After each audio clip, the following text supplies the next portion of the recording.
اس کے بعد دلیل کے طور پر کہ وجادہ کے طریقے سے جو حدیثیں ہم پاتے ہیں کیا ان پر عمل کر سکتے ہیں کہ نہیں، اس کو پڑھے. دلیل اب اس کا ذکر کر رہے ہیں کہ عمل کر سکتے ہیں. بخاری کی ایک حدیث ذکر کر رہے ہیں، وہ کہتے ہیں کہ ورد فی حدیث عن نبی صلی اللہ علیہ وسلم انه قال ای الخلق اعجب الیکم ایمانا قالوا الملائکہ، کہ اللہ کے رسول صلی اللہ علیہ وسلم نے پوچھا کہ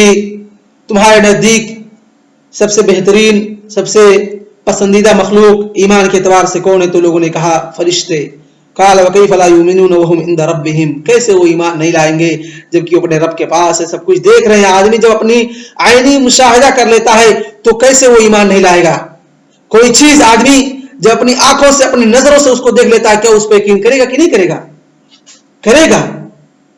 100% وہ اس پر عمل کرے گا. تو وہی کہا اللہ کے رسول صلی اللہ علیہ وسلم وہ تو رب کے پاس ہے، کیسے نہیں لائیں گے.